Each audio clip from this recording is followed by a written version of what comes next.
प्यारे बच्चों, आज हमारा पूरा देश कोरोना जैसे महामारी बीमारी से लड़ रहा है। इससे बचने के लिए हमारे देश के माननीय प्रधानमंत्री श्री नरेंद्र मोदी जी ने पूरे देश में लॉकडाउन की व्यवस्था किया है, जिससे हम सभी लोगों को घर में रहने के लिए कहा गया है। ऐसी स्थिति में आप लोगों का स्कूल बंद चल रहा है, जिसकी वजह से हमारे देश के प्रधानमंत्री महोदय ने आप लोगों की पढ़ाई में व्यवधान न हो, इसके लिए जो है ऑनलाइन की व्यवस्था की है। मेरे प्यारे बच्चों, आज मैं कक्षा 10 के बच्चों को सूरदास जी के संक्षिप्त जीवन के बारे में तथा उनसे संबंधित 2 पद की व्याख्या करेंगे। आइए पहले उनके जीवन के बारे में समझ लें। मेरे प्यारे बच्चों, सूरदास हिंदी साहित्य के जगत के सूरदास जी का जन्म को लेकर के विद्वानों में एक मत नहीं है। कुछ विद्वानों के अनुसार इनके जन्म के बारे में एक उक्ति कही गई है, जो इस प्रकार है। हिंदी नभ के सूर सूर जन्म काल का किसको ज्ञान, संवत 1535 में बुद्धिजन लोग करते अनुमान, दीक्षा पाए बल्भचार्य से गाए बाल काल कीर्तन, हिंदी नभ के सूर सूर और कवि सब तारागण। मेरे प्यारे बच्चों, कुछ विद्वानों के अनुसार सूरदास का जन्म आगरा से मथुरा जाने वाली सड़क के किनारे रुनकता नामक गांव में संवत 1535 विक्रमी को हुआ था। ये जाति के सारस्व ब्राह्मण थे। इनके पिता का नाम पंडित रामदास था। कहा जाता है कि बचपन में ही ये विरक्त हो गए थे। यह गऊ घाट पर रहा करते थे और वहीं पर जो है पद गाया करते थे। एक दिन बल्भाचार्य जी से उनका मुलाकात हो गई और उसके बाद उन्होंने एक पद जो है गा करके जो है बल्भाचार्य जी को सुनाए। उससे वह प्रभावित हो गए और उन्हें अपना शिष्य बना लिए। और शिष्य बनाने के बाद वहीं जो है गोवर्धन पर्वत के पास तीर्थनाथ के मंदिर में उन्हें श्री कृष्ण का गायन करने के लिए रख दिया गया। मेरे प्यारे बच्चों, सूरदास जी ने भगवान श्री कृष्ण के बाल लीलाओं का जितना सुंदर वर्णन किया है, उससे यह साफ मालूम पड़ता है कि कोई अंधा व्यक्ति इतना बढ़िया जो है बाल रूप का वर्णन नहीं कर सकता। इसके लिए जो है लोगों में मत है। कुछ लोगों का मानना है कि सूरदास जी बाद में अंधे हुए हैं। इसके बाद बेटा वहीं जो है पर संवत 1640 विक्रमी को जो है पारसौली नामक गांव में उनका देहावसान हो गया। उनकी प्रमुख रचना जो है रचनाएं हैं सूर सागर, सूर सरावली, साहित्य लहरी। मेरे प्यारे बच्चों, सूरदास को वात्सल्य रस का श्रेष्ठ जो है कवि कहा जाता है।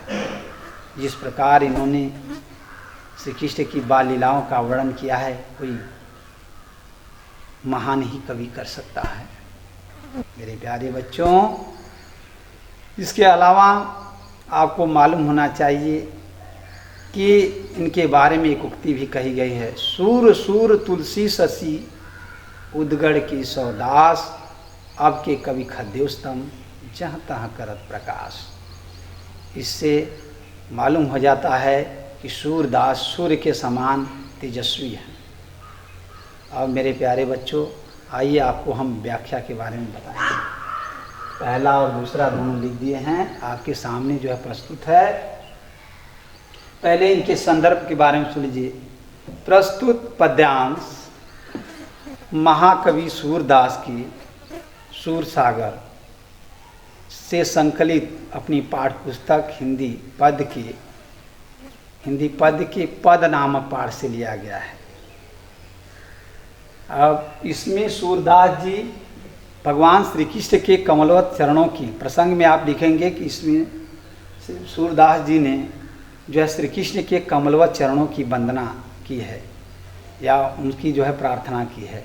आगे आइए अब व्याख्या हम आप लोगों को बताएं। चरण कमल बंदो हरि आई, कह रहे हैं कि चरण कमल, कमल रूपी चरणों की, हरि माने श्री कृष्ण की, बंदो माने वंदना करना। कह रहे हैं सूरदास की मैं श्री कृष्ण के कमलवत चरणों की वंदना करता हूं। जा की कृपा पंगुम गिरिलंघे, जिसकी जा की कृपा माने जिसकी कृपा से, पंगुम माने लंगड़ा, गिरी माने पहाड़ को, लंघे माने लांघ जाता है। कह रहे हैं जिसकी कृपा से जो है लंगड़ा जो है पर्वत को लांघ जाता है, अंधे को सब कुछ दर्शाई, और अंधे को सब कुछ दर्शाई का मतलब दिखाई देना, और अंधे को सब कुछ दिखाई देने लगता है। बहिरो सुने गूंग पुनि बोले, बहरा सुनने लगता है। गूंग पुनि बोले, गूंग माने गूंगा और पुनि माने फिर से, बोले माने बोलने लगता है। गूंगा व्यक्ति फिर से बोलने लगता है। रंग चले सिर छत्र धराई, और जो है भिखारी मुकुटधारी राजा बन जाता है। रंक माने भिखारी, चल सिर छत्र धराई यानी मुकुटधारी राजा बन जाता है। सूरदास स्वामी करुणा में बार बार बंदौती पाई। सूरदास जी कह रहे हैं कि ऐसे करुणा में स्वामी के चरणों की बार बार, बंदो माने वंदना करना, पाई माने पैर, मैं बार बार उनके चरणों की वंदना करता हूँ। फिर से सुन लीजिए, कह रहे हैं चरण कमल बंदो हरिराई, कह रहे हैं कि सूरदास की मैं श्री कृष्ण के कमलवत चरणों की वंदना करता हूँ। जा की कृपा पंगुम गिरिलंघे, जिसकी कृपा से लंगड़ा जो है क्या करता है, पर्वत को लांघ जाता है। अंधे को सब कुछ दर्शाई, और अंधे को सब कुछ दिखाई देने लगता है। बहिरो सुने, बहरा सुनने लगता है। गूंग पुनि बोले, और गूंगा व्यक्ति फिर से बोलने लगता है।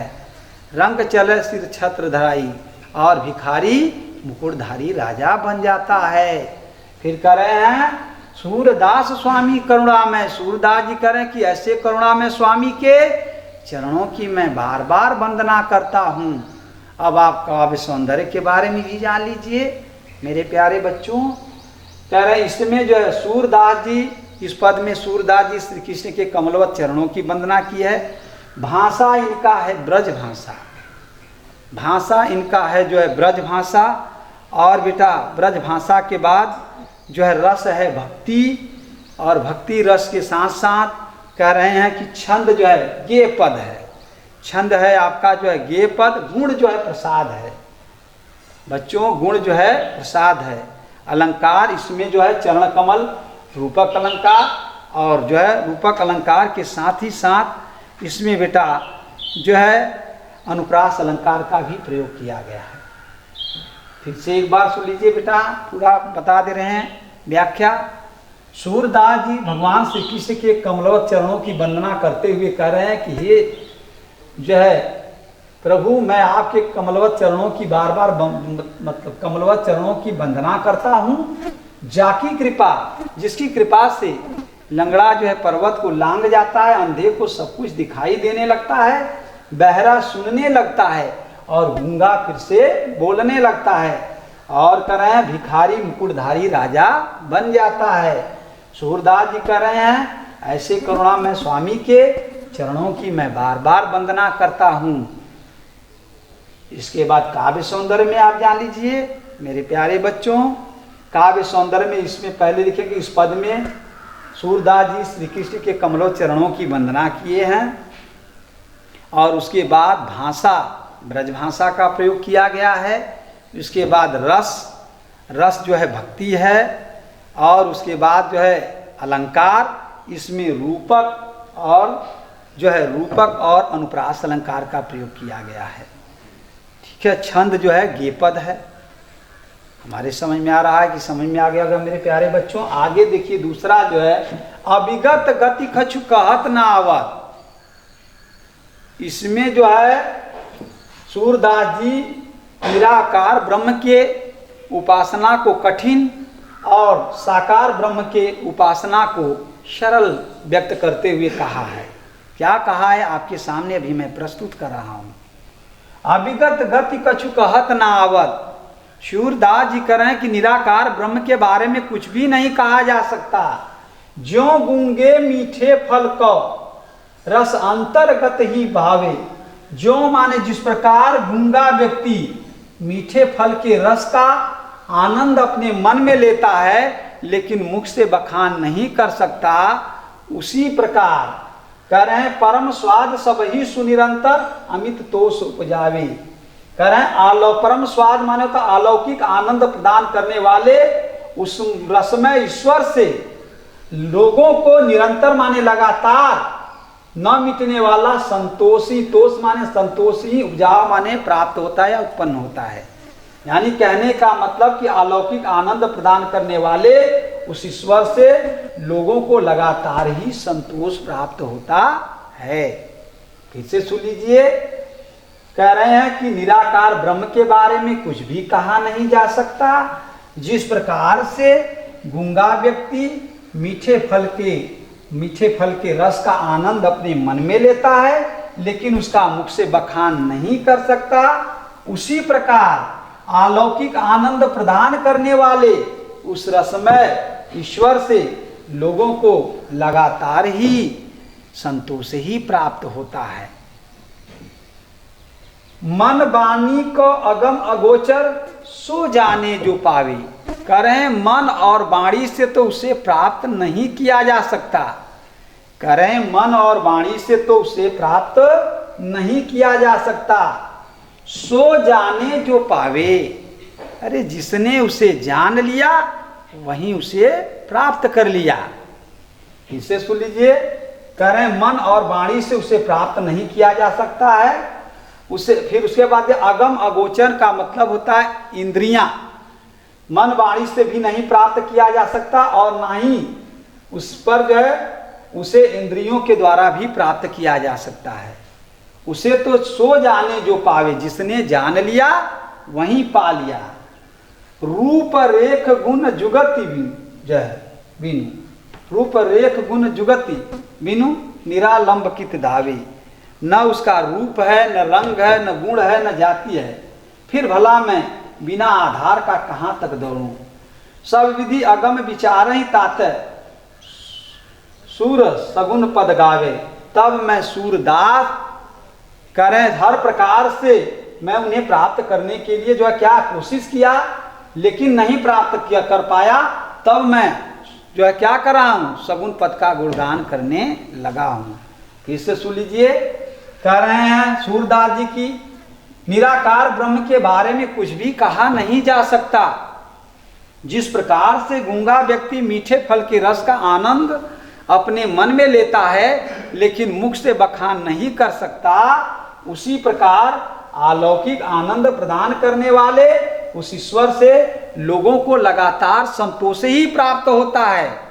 यहाँ तक उन्होंने कहा है कि मन और वाणी से उसे प्राप्त नहीं किया जा सकता है और वहाँ तक इंद्रियां भी पहुँचने में क्या है, अगम अगोचर, इंद्रियां भी वहाँ तक पहुँचने में असमर्थ हैं।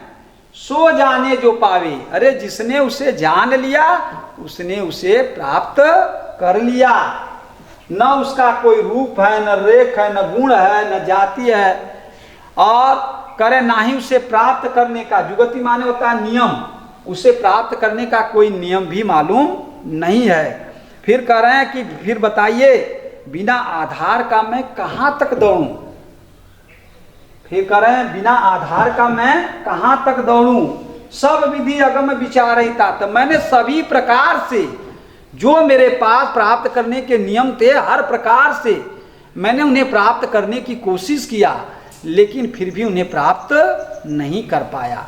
तब ताते सूर सगुन पद गावे, तब मैं सूरदास अब जो है सगुन पद का गुणगान कर रहा हूं। फिर से एक बार पूरा सुन लीजिए, कह रहे हैं सूरदास जी की निराकार ब्रह्म के बारे में कुछ भी कहा नहीं जा सकता।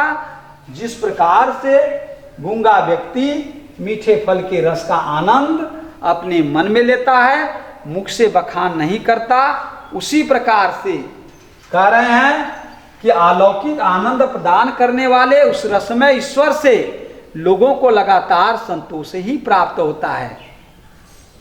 यहां तक उन्होंने कहा है कि मन और वाणी से तो उसे प्राप्त ही नहीं किया जा सकता, यहां तक कि वहां उसे पाने के में जो है हमारी इंद्रियां भी क्या हैं, असमर्थ हैं, या वहां तक नहीं पहुंच पा रही हैं। सो जाने जो पावे, जिसने जान लिया वहीं उसे प्राप्त कर लिया।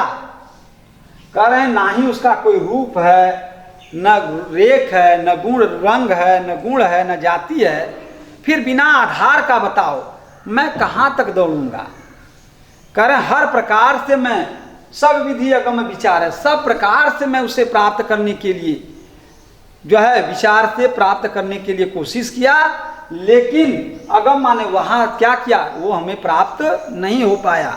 इसलिए ताते सुन सगुन पद गावे, तब मैं सूरदास अब सगुन पद का गुणगान कर रहा हूं।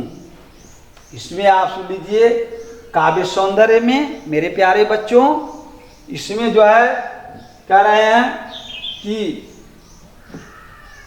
निराकार ब्रह्म के जो है प्राप्ति की अपेक्षा जो है साकार ब्रह्म के प्राप्ति को सरल जो है सूरदास ने बताया है।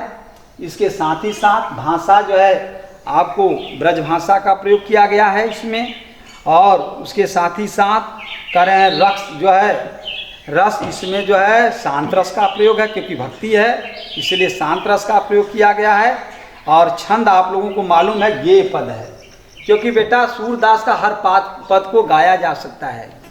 और उसके बाद अलंकार इसमें जो है आपको यमक और अनुप्रास अलंकार का प्रयोग किया गया है।